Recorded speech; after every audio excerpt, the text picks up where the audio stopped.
I'm in my mid-20s and I have been for over 60 years. My long-lost sister just re-entered my life, turned out to be a villain, and killed me. But don't worry, I got better.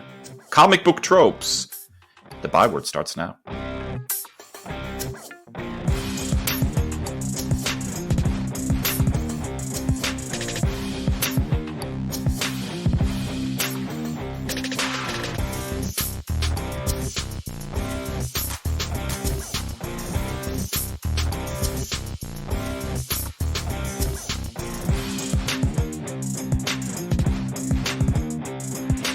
Ladies and gentle nerds, welcome back to a new episode of the Nerd Byword podcast. It is episode 98, and in this week's episode, we're tackling the most annoying comic book tropes, specifically in superhero storytelling. I'm Dave, I'm here with my buddy Kris, and as always, before we dive into the meat and potatoes segment of the Big Talk, it is time for...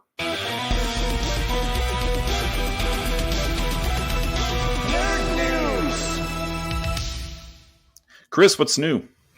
Okay, so Discovery has finalized their purchase of Warner Media in a $43 billion deal, and it looks as though David Zaslav, who is now the CEO of the combined companies, is doing a little bit of reshuffling, it would seem, when it comes to DC superhero content, as far as the big screen or small screen goes. It looks like he is searching for a, quote, I'm quoting the Variety piece, creative and strategic czar, end quote, something along the lines of what Marvel has in Kevin Feige. It's interesting, though, because the article details how they've spent too much time trying to punch up, pun intended, against Marvel, and just trying to. I think of the Mr. Bean scene where he's like trying to copy the other person's paper. I feel like that's a lot of DC to Marvel content in some respects. But so in one breath, they're saying they don't want to copy too much from what Marvel is doing anymore, but at the same time, they're trying to get like a head honcho puppet master of everything. Now, the article, of course, details that the recent success that DCEU has had with things like Aquaman, the Batman, the Joker, and Birds of Prey. And then even, with the success and of Peacemaker coming off of the Suicide Squad. And so they feel encouraged by that. But it looks like they are also disappointed with the use or lack thereof of Superman. And Superman is a character, of course, if not the most, one of the most identifiable characters from DC Comics, kind of being shelved for the past few years, Zack Snyder's Justice League notwithstanding. So it'll be interesting to see just what happens with this next step. I think we talked about this a couple of months ago when the prospective deal of Discovery taking over, and we didn't really know what to make of it, but it looks like there is going to be a significant shake-up.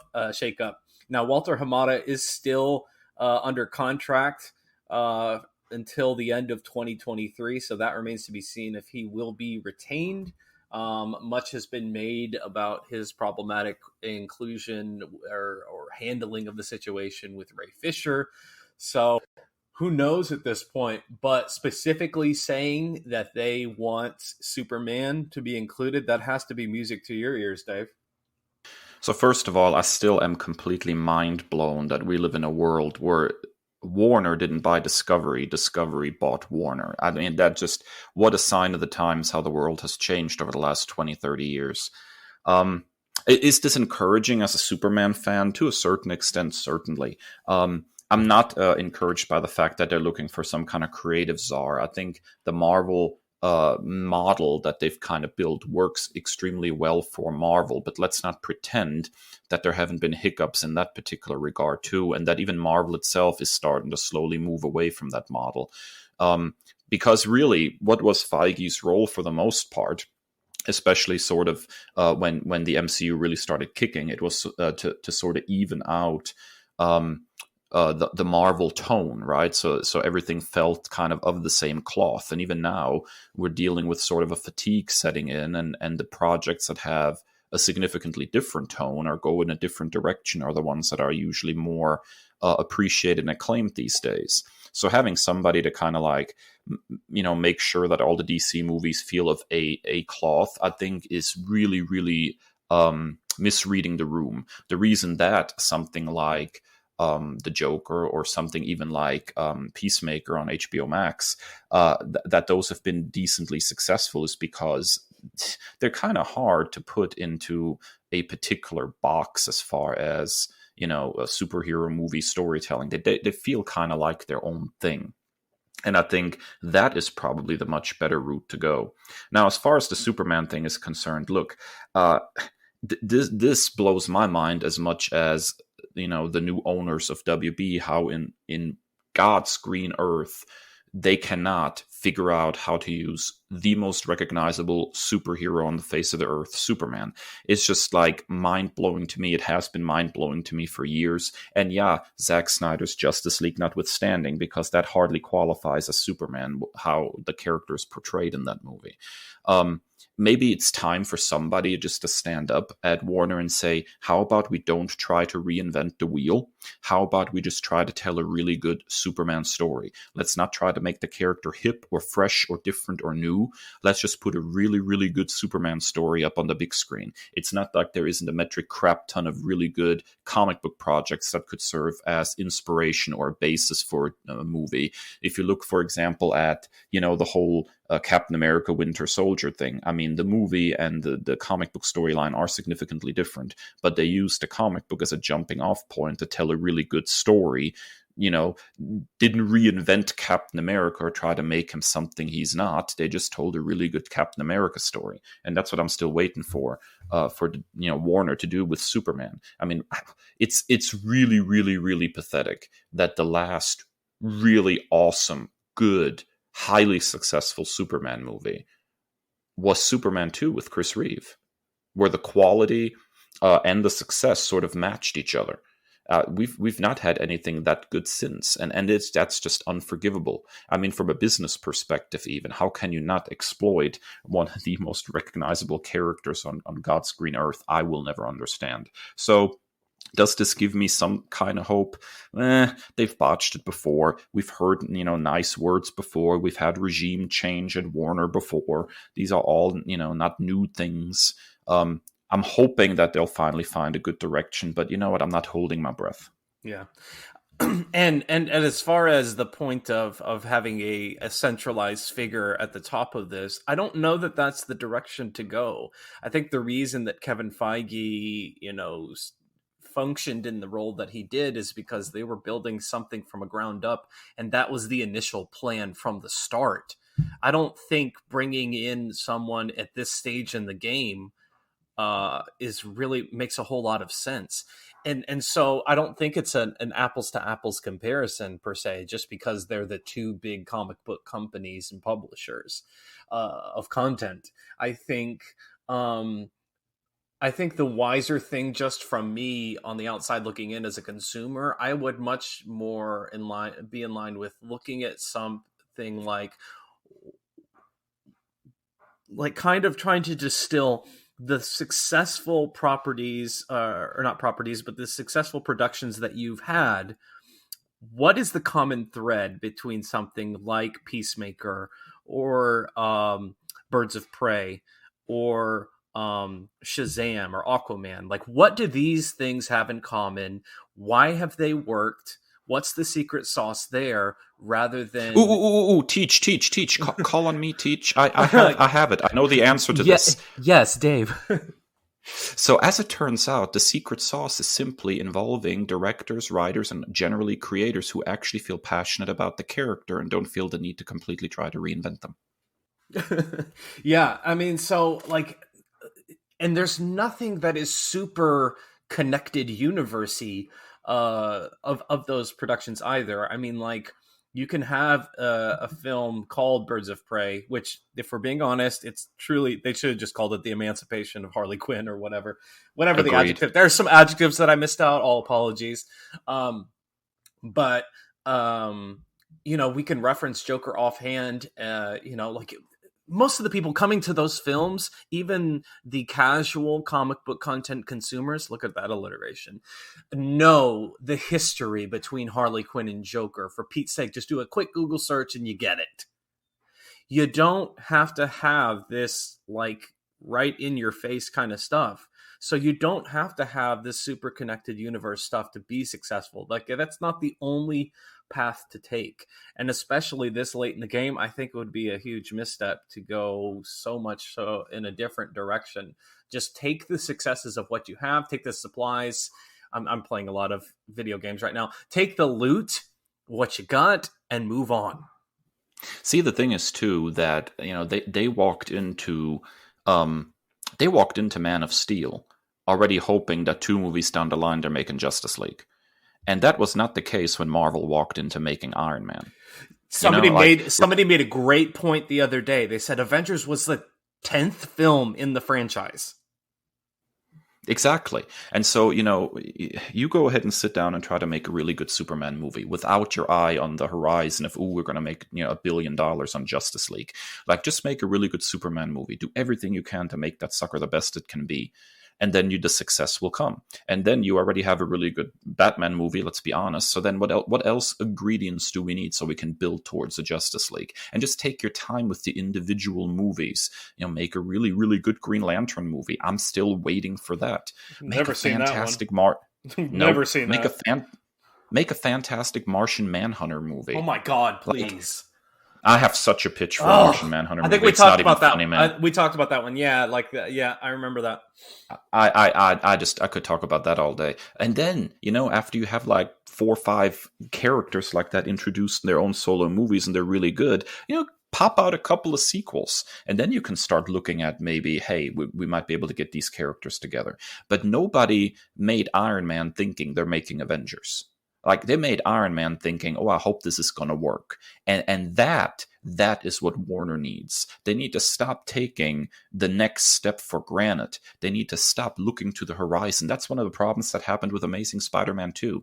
Sony was looking 3-4 movies down the line, and they didn't quality control and have an eyeball on the movie they were making. Let's go ahead and make good movies. And then the success and the crossovers and all of that will come. But only if you keep your eye on the ball and make good movies in the now. And as a macro person, I appreciate that approach too, because when you take the slow game approach, like your second movie right out of the gate of the MCU, Incredible Hulk, meh at best. So you can kind of give yourself like a mulligan on that and be able to move forward and be like, okay, we could just recast it. Nobody needs Ed Norton and his antics, going forward. So we could just recast him as Mark Ruffalo, and it's not that big a shakeup. Like, it's not like this world-rending shakeup just to recast one actor. And not to bring it back to the nth degree on our day jobs, but I mean, it's what we are, so it's what we know. But we have different types of learners, different types of students. Just because something works for one student doesn't mean it has to be that way for another student. If I have a set list of objectives that I need them to achieve, I need a set list of vocabulary or grammatical structures and sentence structures that they have to accomplish. And one student does better with a paper test or a standard formal assessment, and another one struggles with that but can thrive. They can make the heck out of a Google Slides presentation, and they can make it their own, then why would I stand in the way of that? So just because something works for Marvel doesn't necessarily mean it has to work for DC. We don't have to measure by the same metric. I totally agree with that. That is a wonderful way to put it. Why, thank you. You're very welcome. All right, Dave. Oh boy, I am very nervous about going into this territory, but we have some confirmation news. Yeah, I am. I don't even know. I'm so ambivalent now about all this. So recently, there was a article in Empire magazine, scans of which have found their way, of course, online. The article was about the Disney Plus series Miss Marvel, which our long-time listeners know. I'm very passionate about that character. And so there were some exclusive stills, as well as an interview with producer Sana Amanat. And as it turns out, here we get finally, official confirmation that Kamala Khan's powers have in fact been changed. The thing that social media has been speculating about based on footage released and images released, it is all true. Her powers are described in the Empire magazine article as cosmic super strength and the ability to manifest purple crystals via a pair of bangles. End quote. Could she walk like an Egyptian? I don't even know, man. I don't know what to tell you. Like this is. I don't understand this move. I know that speculation is that stretchy powers don't look good in special effects, but hey, we're heading for a Fantastic Four movie. I'm assuming they're working on figuring out how to pull that off. I think that's the bigger reason, honestly, to separate the two. But you know what? That's bullcrap. I know it is. I know it is. But as I know for the normies, I know. So first of all, we go ahead and we say she cannot be, have this unique set of powers because Mr. Fantastic is coming in a few years. Yet at the same time, what they have done with her powers, from what we have seen, is basically turn her into, I don't know, Marvel's Green Lantern. Like, is there anybody who doesn't shoot energy beams in Marvel at this point? Everybody's just shooting energy beams out of their butts. Like, why did we have to do this with Kamala Khan as well? It seems so silly. The other problem, of course, is that now her powers are not internalized, are not a part of her, which is actually a pretty important overall plot point when it comes to Miss Marvel, self-acceptance and accepting herself for who she is and everything. So that goes out the window. Now she has these external bangles that she's going to be wearing that give her powers. And on top of that, now we're getting into this whole speculation that maybe these bangles are actually the negabands, this weapon that has been associated with Captain Marvel comic books in the past. And it's just, I don't know, man. Like, besides being Miss Marvel, bearing that name and being a big fan of Carol Danvers, one of the cool things about Kamala Khan is that she very much stands on her own. Like her powers are not derivative of the other Marvel characters. She's kind of her own person, her own kind of hero, using her powers in her own kind of way. And here we're just once again taking something that's really unique and we're ironing out all the quote unquote uniqueness, rough edges, whatever you want to call it, to make it more palatable to general audiences. This is exactly what I was talking about earlier when we're talking about Marvel sort of trying to unify everything, to take sort of the uniqueness out of everything. And they've been criticized for that quite a bit already. So what is so horrible with having a character that, embiggens? Like, that word is literally Kamala Khan's word, like embiggen. It's a battle cry and a description of what she does at the same time. And all of that is now down the toilet. And I'm not saying that this show is not going to be good. And I'm not saying that the performances aren't good. And I'm not saying that it can't be, interesting or successful. I'm not saying any of those things. I'm saying that as a fan of the comic books, I find this decision extremely disappointing. It reminds me a little bit of the stories that you heard about producer, John Peters back in the day when they were trying to make a Superman movie that eventually Tim Burton got involved with. I don't know. It's probably for nerds like one of the most famous clips ever is Kevin Smith talking about his brief time trying to actually write that movie for John Peters. And the kind of things that John Peters said about Superman. I don't want him to fly. I don't want him to have that suit. Give him a different suit. Like, at some point, you keep ironing away the things that made the comic book character the comic book character. How far can you go before that character ceases to be that character and becomes something entirely different? And I don't know. And, maybe this version of Kamala Khan is going to be still very much Kamala. I mean, maybe she's going to be still herself and the power change is just a minor shift. But man, the way she relates to her powers is a really important part of her character development. And unless they have really thought this through, it's not just a cosmetic change, but they really thought about how this affects her character arc. I don't see how this is going to work, Kris. I think this is, by and large, one of the negative byproducts from a corporation trying to water down comic book content for the general pop audience. And I think it's a misstep from their perspective. I think they should be able to trust said audience more. Like, trying to explain away these powers based on something they've seen before. Like, you can introduce new and innovative things to a general audience. At the same time, I can't help but think back to 2002 Spider-Man, when we saw Tobey Maguire not have web shooters but giant wrist zits that that were a great little nugget of No Way Home. So just having that brought there, and I remember being so relieved in advance of an Amazing Spider-Man when they were like, it was revealed that they were in fact going to have the actual web shooters and stuff.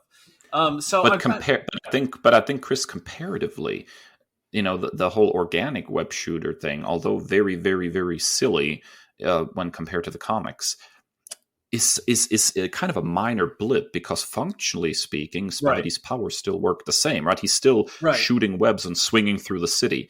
This is more if they decided, like, let's just get rid of the whole web thing completely, and Spider-Man is now going to fly through the city. Like, it's a radical shift for the character, right? And so, like, that's what I'm hoping can still be the case, and like we can still get.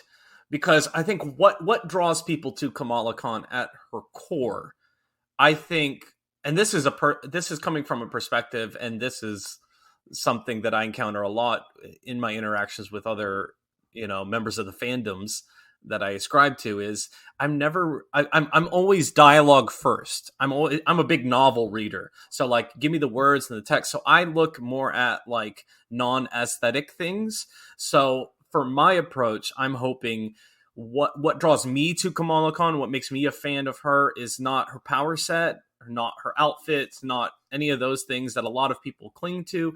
Mine is, what I love about Kamala is her pure heart, is her dorky nature. She gives me vibes of one of my new favorite characters from Star Trek Discovery over the past few years has been Ensign Tilly.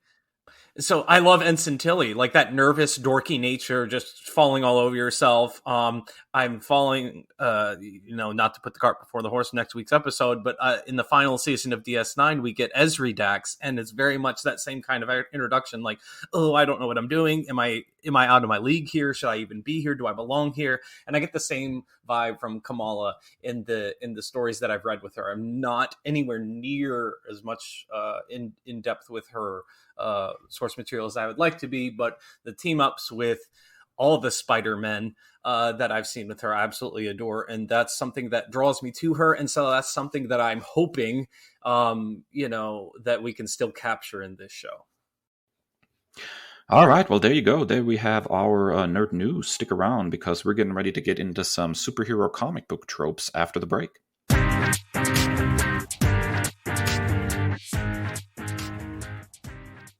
And we're back, ladies and gentle people, and here we have the topic that Kris and I have avoided to tackle for almost 100 episodes.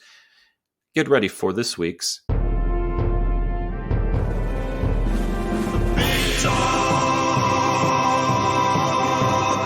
as we tackle superhero comic book tropes. Both Kris and myself have chosen 3 specific tropes that keep popping up in superhero storytelling that we just think, it's about enough. Maybe it's time to retire this stuff. So, Kris, go ahead and get us your first comic book trope that really just rubs you the wrong way. Well, just a peek behind the curtain. This episode idea was birthed immediately after we hit the stop button on last week's episode, because we were talking about some of the worst tropes showing up in Beyond. And so, we're just like, hit the stop button. We're like, let's do this. Let's go straight in. So, for me, believe it or not, I'm going to talk about Peter Parker, is uh, Peter Pan syndrome, and and this is not exclusive to Peter Parker. It is the first one that comes to mind with the dissolution of their marriage, the devilish dissolution of their marriage. They can't ever have kids. Like all of this stuff, they refuse to let their primary protagonist grow up. Even in XMen comics, my other great fandom, uh, as far as comic books go. If someone has a baby, it's usually like a secondary or tertiary character, and they are shelved because there's apparently no childcare in the Marvel universe. No babysitters. Care.com does not exist in Marvel. So it's just really regrettable that everybody is perpetually 25 in the prime of their youth.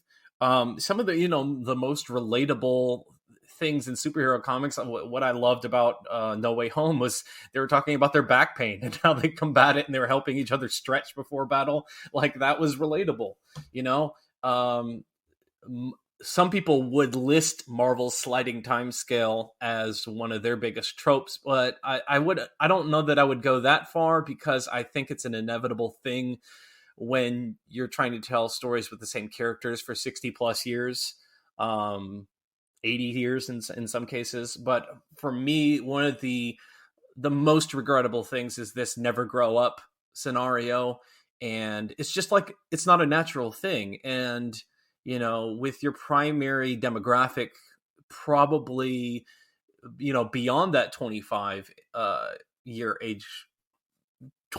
of age group, it's just not relatable. So, I mean, like, there's a reason that we pounce on stories like Renew Your Vows, where you actually have character progression. Like, it's not just wash, rinse, repeat of,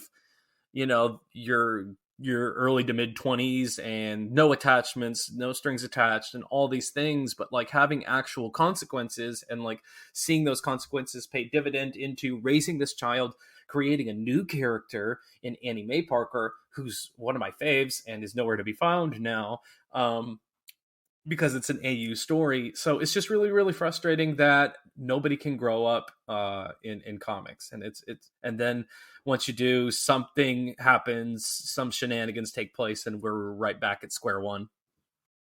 And I think, part of this is the obvious function of American superhero comics, that they are not allowed to end, right? I mean, these are properties that have been in publication on and off, or sometimes even continuously, in some cases with like DC since like the late 30s, early 40s. And obviously they don't want that cash cow to end. And if you let certain characters grow up and get older, then the implication is that eventually they're going to die and move on, and you have replacement characters. And although DC has done really well, I think, with the notion of legacy, they have not done so well with letting the quote unquote originals go.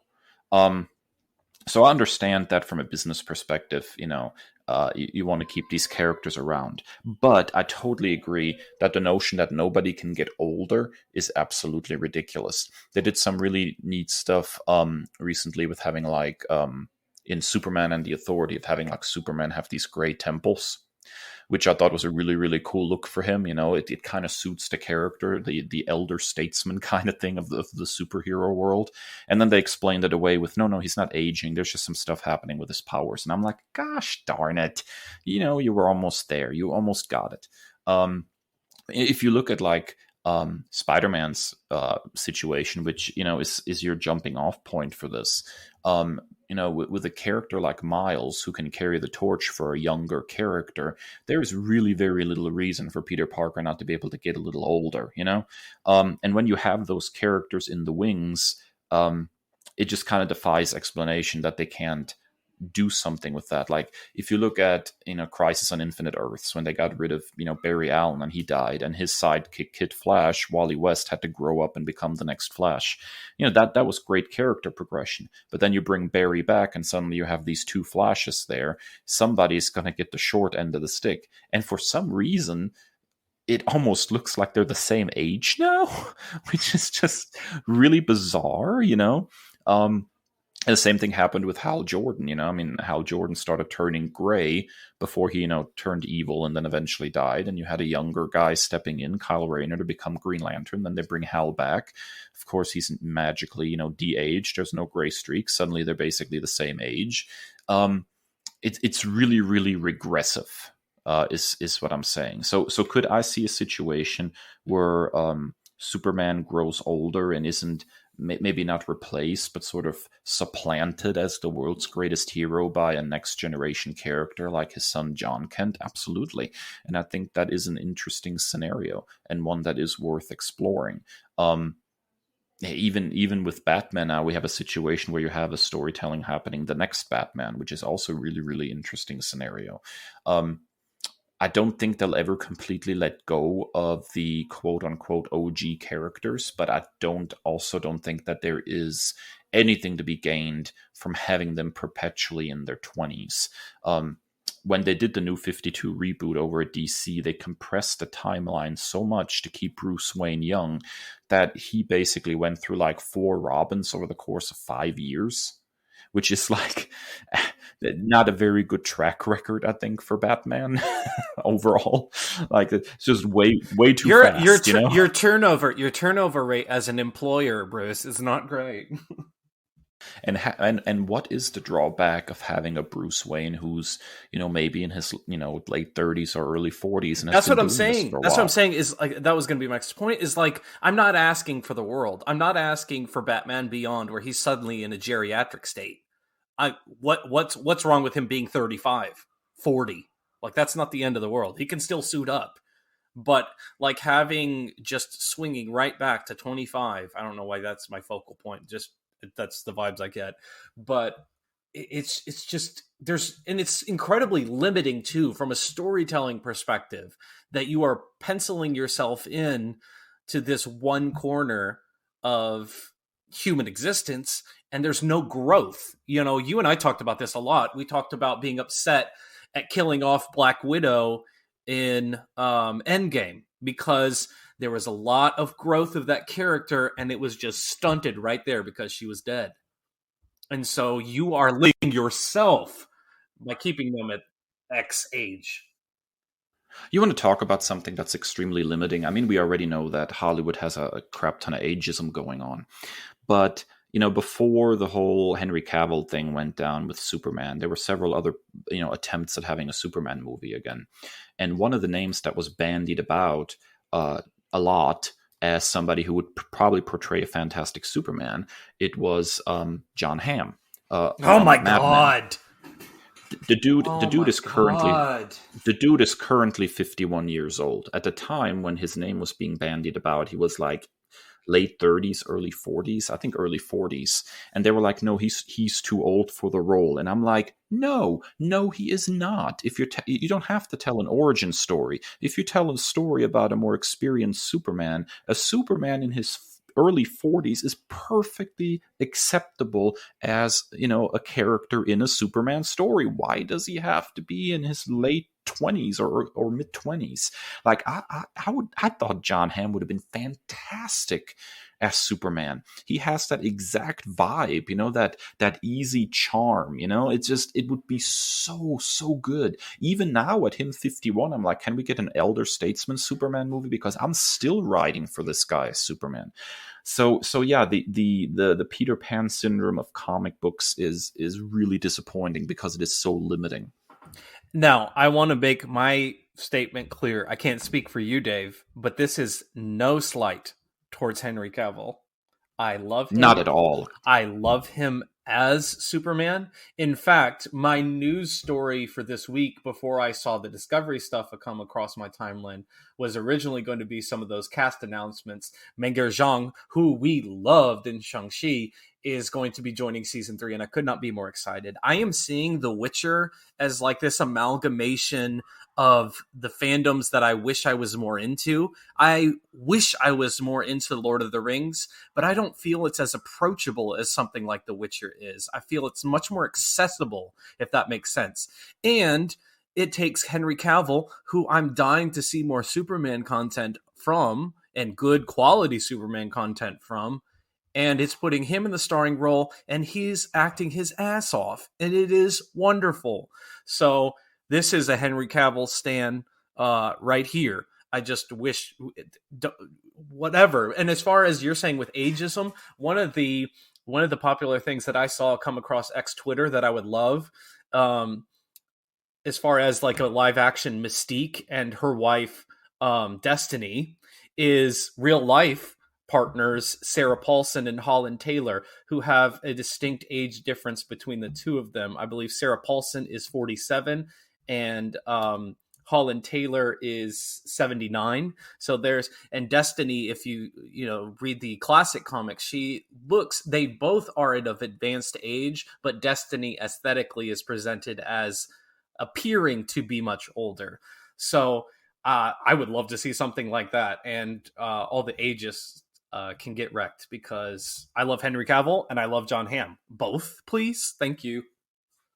Yeah, the thing also about Henry Cavill is that nothing that happened in Man of Steel or Batman v Superman or even, Justice League is on him.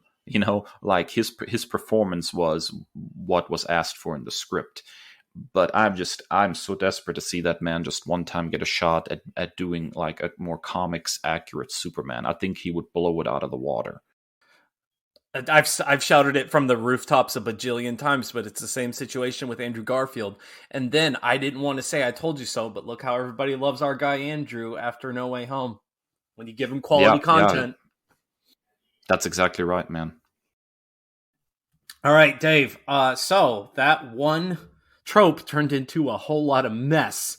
So I'm going to tag you in, partner. What you got?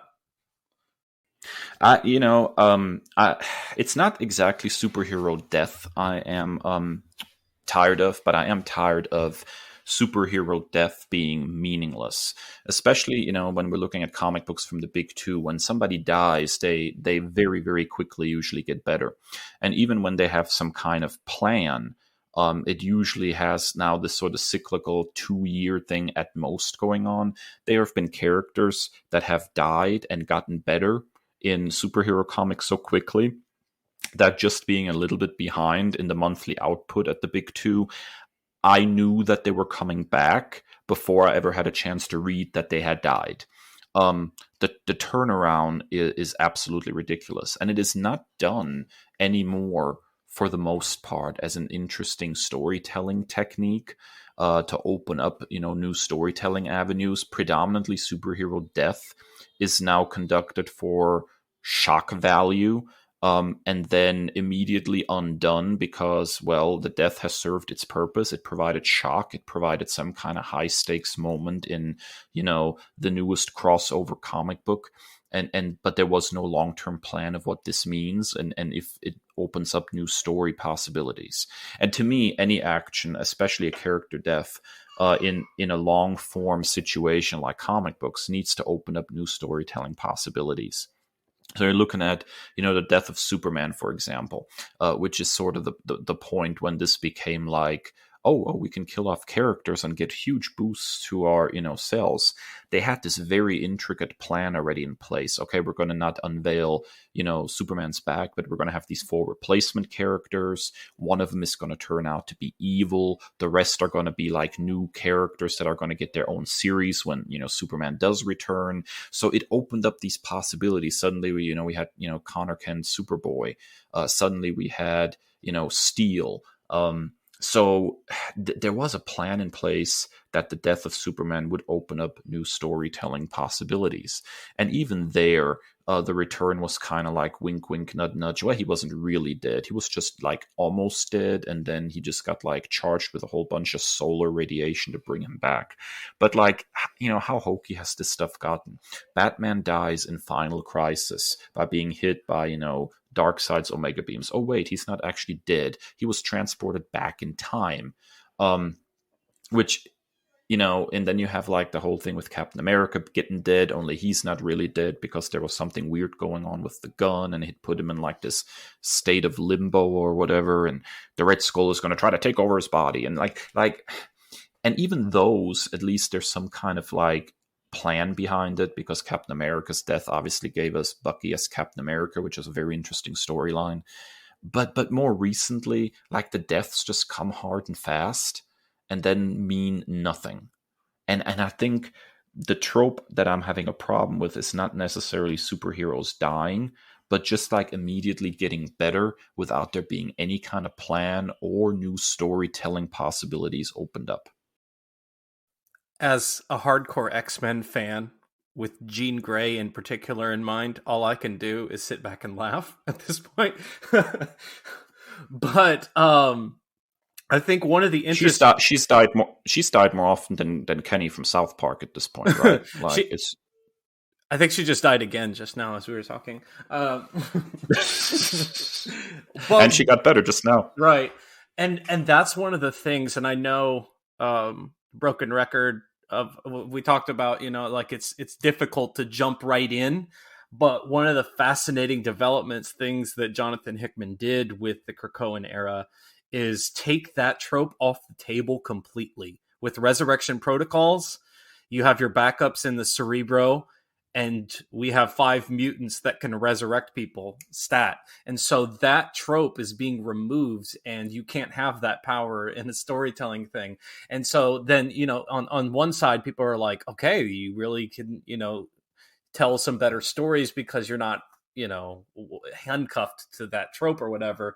But then you had, some negative reaction to that were like, well, what are the stakes or whatever, thing like that. And then as you develop something, you can kind of play a little bit more with it. And then, you have the situation where after coming out of 10 of Swords, if you were to die in this place, particular in a different section of the universe, then your resurrection get scrambled for whatever reason that they can't quite define. So if you die in Amenth, this other place, then basically a virus gets injected into your resurrection protocols. So we reintroduced the stakes and the impact of dying, but only in this one given place. And now this is a new tactic. So it kind of has taken this trope and turned it on its head and made it interesting, which is something I didn't think was possible, all these years later.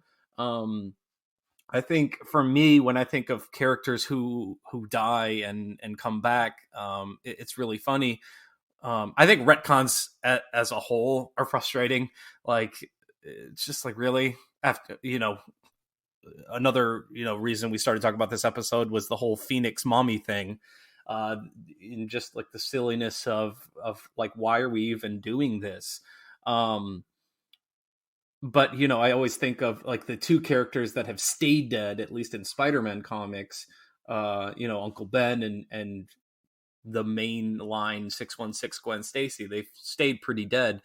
But then again, for me, that introduces its own level of tropes, because he's chasing after ghosts, or he's continually haunted by these 2 ghosts all the time.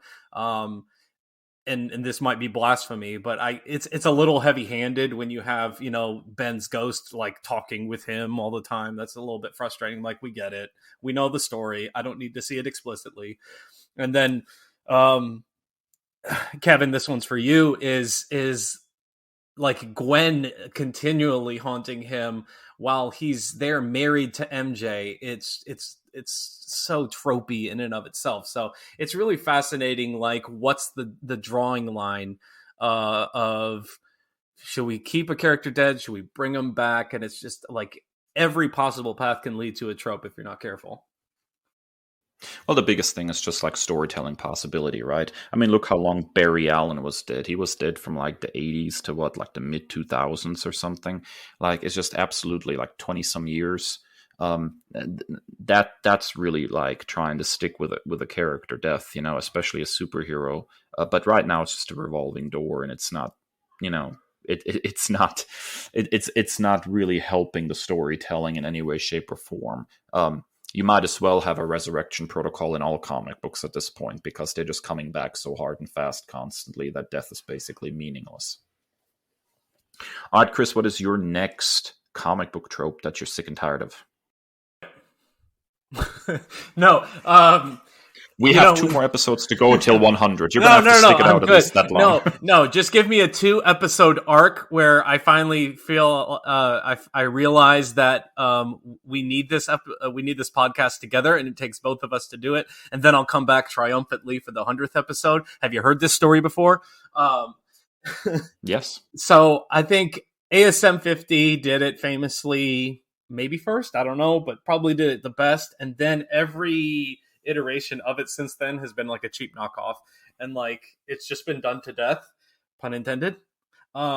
It's just like, how many times do I need this ghost of Christmas past, present and future, that oh, I actually do make a difference in the world. I guess I should put the costume back on, and I actually do mean something to the public, and they don't hate me, and it's just like silly, and it's been done to death, and thankfully I haven't seen it a whole lot recently, but like if you're gonna do a read through in Spider-Man comics, good God, get ready for it. Oh, he quits like every other week, doesn't he? Yeah, he's got a 2 weeks notice, like on his quick docs, like it's like a suggested document when he logs in. Isn't there like a flip side to this trope too, though, where they don't stop wearing the costume, but they quit their private life? They're like, my private life is such a mess, I'm just going to be... Yeah, he did that in the 90s a lot, where I'm thinking specifically of like the Maximum Carnage era, where he's just like, yes, it's a big mess out there, so I might as well just stay in costume. Like, bro, you better wash that mess. Yeah. Batman. I hope you have a closet full. Well. I hope you have a closet full, because, honey, whew. Batman has done that before too, and then there was a Superman storyline a few years back, and by a few years I mean in the 90s, because I'm that old, called The Death of Clark Kent, where somebody starts coming after Clark Kent in particular, and he decides, I'm not going to be Clark Kent anymore, I'm just going to be Superman. So those kinds of things have occurred on the other side of the fence as well. And either scenario, I think, either trope, my private life sucks, I'm going to be superhero full time, or my superhero life sucks, I'm going to stop being a superhero, are just silly, because, well, we're obviously here to buy this comic book, so it's obviously going to get undone pretty much immediately. Otherwise, why in the world are we reading this comic book, right? So yeah, it's a silly trope, to say the least. All right, I'm excited to dive into your second one, because it is a really interesting one. Yeah, I'm sick and tired of event comics, comic book crossovers, big, blockbuster crossovers that happen once or twice a year at either company, or sometimes more frequently when they're really hard up for cash. So the problem here is not the concept of event comics itself. Having a crossover is really always a fun, basic scenario. And kind of taking a blockbuster movie approach to a comic book storytelling is excellent. The problem is the execution, what they have been doing in recent years with those. So what do we end up with that's problematic in event comic books? Well, number one, oftentimes nobody acts the way they're supposed to, because the writer of the event comic itself isn't maybe well enough versed in how the characters are being portrayed in their monthly adventures. And we get, some severely off character portrayals. I'm thinking Tony Stark in Civil War, and then of course Captain Marvel, Carol Danvers in Civil War 2 come to mind pretty much immediately. Other problems that you have is the concept of the tie-in comic book, which oftentimes completely derails a particular creative team's momentum in their own storytelling, because they have to have a couple of tie-in issues suddenly out of nowhere with the nearest event. And then, even with tie-ins, another problem that we're ending up with is that they're either A, pretty much useless because all the main action takes place in the main series, and these are all just, minute things that don't matter in the grand scheme of things, and then just feels like you're treading water when you buy them. Or the flip side, which is, I think worse, and I think Secret Invasion over at Marvel did, where the main miniseries, the main event, becomes basically a series of fight scenes, and all the meaningful story stuff the meaningful character moments happens in the tie-ins, of which there are sometimes between 80 and 200, depending on which event we're talking about. Which brings me to the final criticism of event comic books, is that it's impossible to read the whole story at any point because nobody can afford that crap without a second mortgage. Kris, thoughts? Yeah, man. As a mutant fan, this is particularly traumatizing for me when I think about event comics. I'm looking at you, Avengers versus X-Men, and Inhumans versus X-Men. Why are we always versus the X-Men? What is it always against the mutants? You have, Avengers versus X-Men, where mutants have created their own little self-replicating, self-reliant utopia, literally named Utopia, and then the cops come. And by the cops, I mean the Avengers. Be like, listen, what's going on here, guys? Oh, the Phoenix Force has come back. We can't be having that. And so, yeah, the Avengers bust up the party, and there's that. And then, as that wasn't bad enough, then shortly thereafter, we have Inhumans versus X-Men, because the mutants are having too much of a good time. We need to poison them with the Terrigen mists and, kill them off. So, yeah, particularly sore subject with me and a lot of the mutant fandom. I can count on one hand the number of events, crossovers that I've enjoyed. Oh, I say all that. Look, we've got Judgment Day, where the Eternals are apparently judging the mutants and all the things that have goings on of Krakoa as well. So please excuse me if I'm leery of that coming up. As well as Eternals, I've heard it highly recommended by several friends, as much acclaim as that series has received. And I love Kieran Gillen's work, and he's going to be the mastermind behind this. I'm still very leery of it. Seems like fool me once, But as I said, I can count on one hand the number of events that I have actually enjoyed. I think immediately, like, what common thread do they have? They have a clear, specific story, and if it does have a tie-in, it's kind of like a kind of like a freelance thing that doesn't really have any tie-in back to the main storyline and doesn't affect it at all. So, what crossover events did I enjoy? Loved Secret Wars by Hickman. And all of the spin-offs or tie-in issues were like little mini series that were, kind of self-insulated. I think of something like Thor's, where you basically have this like detective book of the Ultimate Universe Thor investigating a murder. So that was super fun. And also just the idea of, Storm wielding a hammer and being a Thor, of Groot being a Thor, and like that was super fun just to play with in an AU setting.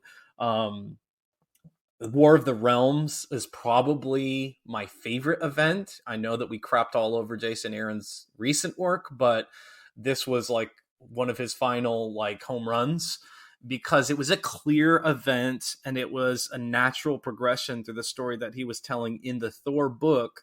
And it absolutely worked, and the voices of the characters made sense. Particularly the way he wrote Logan, particularly the way he wrote Spider-Man and the Punisher were great, and everything just worked, and it was clearly planned out. And the few tie-ins that I read were just kind of fun little, team up issues or something to that effect.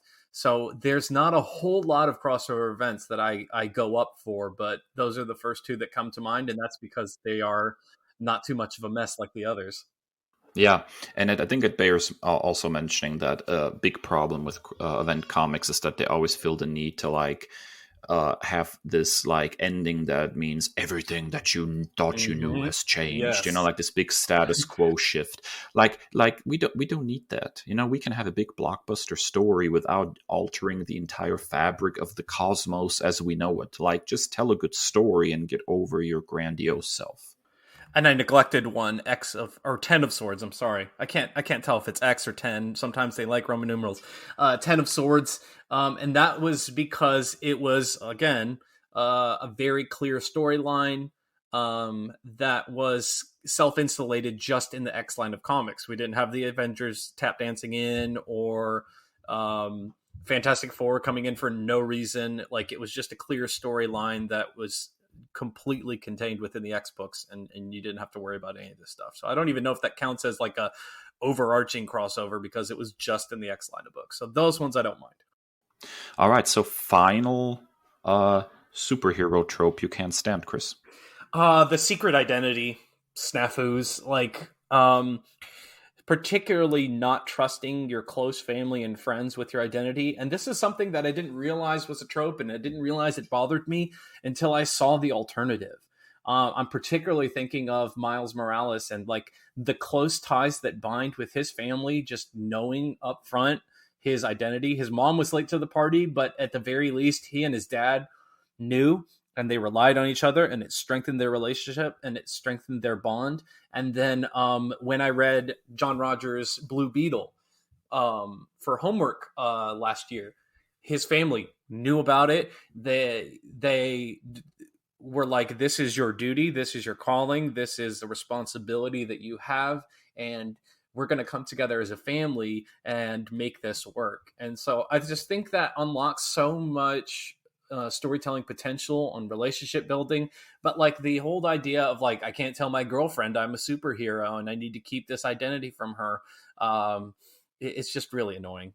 Just like all these shenanigans of like disappearing, in a crowd, like crowded theater, to change in a back alley. Sorry, can you tell I'm talking about Peter? Sorry. And then it's just it's tired and it's old, and you should be able to trust your inner circle with your secret identity. And I think that only strengthens the bond, and that's what I love about Pete and MJ together, or Felicia, like we said last week. I'm going to try to contain myself this week, though. I'm going to be a good boy. Is like they're in on it. And as a result of them not being kept at arm's length, they can help. And, so that's something that I appreciate about those relationships in contrast. And like also that MJ figured it out on her own, because she's not a dum-dum. Like, duh, you're Spider-Man. Like, I'm not stupid. So it just really kind of calls into question the IQ level of everybody else that sees you disappear all the time, that they can't put two and two together. But yeah, I like the idea of sharing with your close inner circle your identity. I will agree with that. I think there are exceptions to the rule. I'm kind of sideways glancing at Superman a little bit, which I think, the public persona of Clark Kent being so different from who Superman is kind of in the DNA of that character.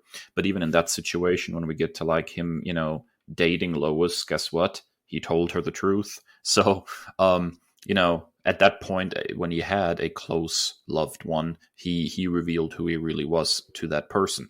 I like to also, look back at the Blue Beetle run from John Rogers, which was so cool with how the family was integrated into that storytelling. The Google Translate Spanish aside, that's my only criticism. Oh yeah, they definitely needed somebody to take a look at that. But that particular element of the book, I think, opened up more storytelling possibilities than the standard, I need to hide who I am. And they did that actually with Kamala Khan too. And then in the very next series featuring her, they put that genie back in the bottle. They basically undid that, and now her parents are in the dark again. And I was so disappointed to see that, because it added a very interesting dynamic to their family. So yeah, I think once again, it's a trope that is limiting storytelling possibilities rather than expanding them. So that it's got to go. Yeah.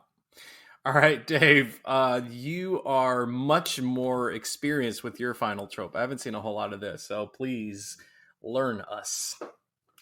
Stop rebooting, period. I'm so sick of it. I am so sick of half reboots, attempted reboots, rebooting the reboot, undoing the reboot, then to reboot again. DC, Jesus Herbert Christ, just stop, okay? It is enough. And you know what? I'm going to sideways glance at Marvel and say they're not completely innocent here either. They might have not done a line-wide reboot, but let me tell you, they have dipped their toes in the water. I'm looking at you, Heroes Reborn. Even the Ultimate Universe was basically I wonder what would happen if we rebooted these characters. Would would our audience actually like that? Like they have dipped their toes into the reboot pool a few times to see if that's something they want to do, and they always pulled back and stayed steadfast with their sliding time scale that they have. But man, DC is just so overdoing it. You got it after Crisis of Infinite Earths. You have another one after Infinite Crisis. I mean, if there's a crisis, there's a reboot. They just recently did sort of then you had the New 52, then you had Rebirth, which is like rebooting to the previous reboot. It's just like, just tell stories with these characters and don't keep trying to quote unquote fix continuity. You're just making a bigger mess every time. Just look at Hawkman. Nobody knows what in the world is going on with Hawkman, and they haven't known what was going on with Hawkman for the last 40 years. You've been trying to fix him since Zero Hour. Just simmer down and tell good stories, and the rest will take care of itself. Stop rebooting the universe. Yeah, I hope they have enough closet space for all these boots. So that's all I could say. Yeah, and so like even as like an outside consumer, somebody who's trying to get into DC Comics, it's something that makes me kind of super cautious about. I'm reading things like the TMNT Batman things and like these self-contained storylines that aren't overly into the universe, because I'm like, what if I dive in? I had the same experience with Stephanie Brown. My first homework assignment a couple years back is like, oh, I really, really love this. Oh, wait, it's done? Like, what? Where'd she go? And so it's something that makes me very, very hesitant to just dive on in. And you hit the nail on the head with Marvel too. They may not have done a full reboot, but they're gonna or renumber everything with a new volume every once in a while, and it's like this fresh and this new thing with the pine tree air freshener hanging from the rear view mirror. Yeah, and the thing with like Stephanie Brown is too, if you like that character, where do you find her? Okay, well, we'll start with the Chuck Dixon run on Robin, right? She pops up into the Batman books. Then she finally gets her own series as Batgirl. Then you have a reboot, and now suddenly she's a teenager again, and she's finally has popped up in a new series called Batgirls. But at that point, she's so different than what she was in the last, Batgirl volume that she was in, that you're even wondering if it's the same character. So that's really the problem with reboots. You don't really know what you're going to get anymore. And I want to clarify my statement. I don't want to misrepresent my opinion. I am a fan with the current new #1 format simply because I think it's an easier jumping on point for new readers. Like, for example, with my nerd commendation here in a few minutes, I'm looking at getting into Moon Knight comics. If I were to try to find a particular, they usually do it with a creative run. So they're like, oh, you need to read X and X persons. And then you're having to Google, they came on at issue 262, but then you have to read back to this one to get that. So I think of it, as I said, as a novel reader, I think of this as just like a new chapter or like a new book in the series, if you will. So I like the way that they do the numbering system now, and I know collectors are raging, whatever, but that's not me. I'm a reader, so I'm a fan of that. I'm saying particularly first one when Slott renumbered Amazing Spider-Man, and it was just like, it's Peter, and he had this laissez-faire pose, which I'm talking about, where it was after Superior, and he's like that, where it's like that was a reboot. Let's call it what it is. That was a reboot. Okay, post Superior, that was a reboot. That's what I'm referring to, not the new volume numbering. I'm a fan of that. And I think the new volume numbering, the only thing that I would do differently there to improve it a little bit is to have a section maybe in the end of the comic that's like, hey, you like this volume? Here's what you need to read to see what led up to this point. And to make it a little easier.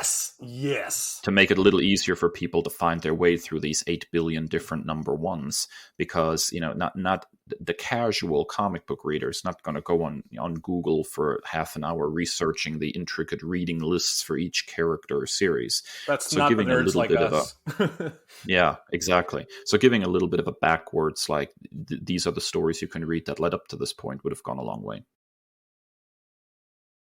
Alrighty, folks. Well, that is it for this week's Big Talk. What are your least favorite superhero tropes? Find us on social media and let us know. You can find us on Instagram and Twitter at NerdByword or individually at ThatNerdChris and at ThatNerdDave. After a quick break, we'll be back with our final segment, Nerd Commendations.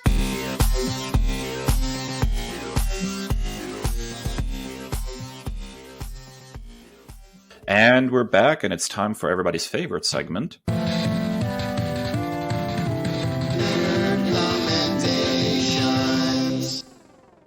All right, Chris, what are you nerd commending this week? Well, let's head to Cairo, man. So I hinted at it very strongly last week, but I'm really digging Moon Knight on Disney Plus. Now, I've heard some flack that it's too slow moving or that it's boring or whatever, but this, for me, I'm going in completely blind. I know next to nothing about Moon Knight, rather than like the quick rap sheet of he has DID, he has multiple personalities that live inside his head.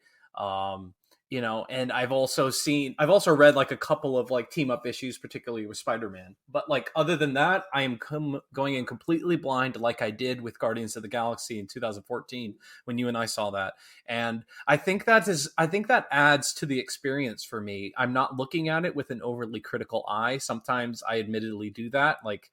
I don't want to be that person where I have like, index cards, and I don't want to have like a checklist, when I go see a movie. I just want to like, is this a good story? Is it not?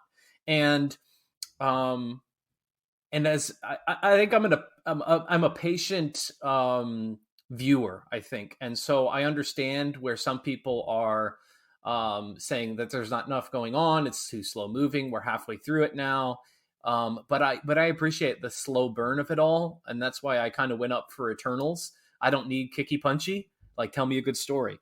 And so I also look at the fact that this particular property is probably garnered to someone of my interests. The reason that I got into history before I switched my major to Spanish was because of ancient history. I was obsessed with mythology. I got an award in 7th grade, I remember, as the mythology nut, because I would bug the crap out of my language arts teacher to read more mythology in class. And so like I've always just gravitated towards ancient history, and like I like origin stories. I like, all the different faiths of like what's their rationale for the origin of the universe, and like I love creation stories and all that stuff. So mythology is in my bag, and ancient history, just seeing how people lived in that time has just always been for me. And so seeing, the pantheon of the Egyptian gods, or at least their avatars on screen, seeing Khonshu on screen is super cool. And so I'm really, really enjoying Moon Knight. And I think the camera work in particular, and the directing, and like the darkness of this show, and like how trippy it is probably its greatest asset. There are moments when Mark/Steven like blacks out and just wakes up in a completely different area, like holding a weapon or covered in blood, and that's just fascinating to me. And it's really trippy, especially if you're watching it like I am in a dark room. It's incredibly trippy. So also, another one of the criticisms is Oscar Isaac's British accent. I have a friend from the UK who says that he travels up and down the coast with his accent. But I think that's funny in a way, especially as someone who has multiple personalities. Like that might add to it. Maybe that's an over explanation of it. And Oscar Isaac does not naturally have a British accent. It's not his bag. But I think it's funny for me. Also, as Steven, the bumbling fool, it makes sense that he can't quite get his accent right to me. But I love what Oscar Isaac is doing in this role, accent aside. I think it's really brilliantly portraying this. And I've been a huge Oscar Isaac fan, and we didn't get near enough Poe Dameron in the sequel trilogy. And so seeing him front and center in this property is really, really cool. And then like the globe trotting thriller aspect, it's giving shades of like 007 or something like that, where or like National Treasure, or something like Indiana Jones, where they're like going searching for these tombs and they're finding artifacts. So it scratches all those itches for me for other film franchises and properties that I really, really love. And you combine that with the comic book flavor and seeing Khonshu as like this leering deity that only he can see. Like he's like talking to him and like cussing him out, and like it looks like he's just talking to himself from everybody else's perspective. So I really enjoyed it so far, and I'm diving right in. I talked last week. My friend Darwin has given me a recommended reading list. So I'm diving right into the character, and I can't believe, as a huge Egyptophile that I am, that I haven't dove into this character before. Also, my two sons are obsessed with Moon Knight, and so that'll give us something to chat about as well, because they're all in on this character too. So definitely commend Moon Knight on Disney Plus. I know that it has its detractors, but I love it. I'm a huge fan. Yeah, so you got me sold. I have not watched the show yet. I've not really read any Moon Knight comic books either, so I know almost nothing about the character. And I'm excited to dive in as soon as I get a little time to do that. It sounds really interesting, man. Yeah, as a horror fan, I think you're particularly going to love this. It has a lot of horror elements into it. All right, Dave, your nerd commendation is like a part 2 continuation. We saw this one telegraphed, I'm saying. So last week I nerd commended Chuck Dixon's run on Birds of Prey, and the next notable run after a few fill-in issues is that of Gail Simone. And holy smokes, dude, this is like a step up in several different ways, and in one way kind of a step backward. So Gail Simone's Birds of Prey run begins in Birds of Prey number 56 and runs through Birds of Prey number 108. And I am roughly halfway through that run so far. And I have to say there are several smart things that Simone does right out of the gate. Very early on in her run, she adds to the dynamic between Black Canary and Oracle by smartly adding in Huntress, who's a much rougher kind of anti-authoritarian character, and kind of bumps heads with the other two characters. And again, kind of goes through this process through her writing of taking these characters and making all three of them close friends as they slowly iron out their differences. The storylines are really action-packed. There's a lot of, like espionage kind of things, globe-trotting things going on. And later on, kind of halfway through her run at the point that I'm at now, she also adds in Lady Blackhawk as another member of the Birds of Prey. So she's willing to, expand the roster a little bit, to play around a little bit more with, who the birds are, rather than it just being Oracle and Black Canary as her one agent.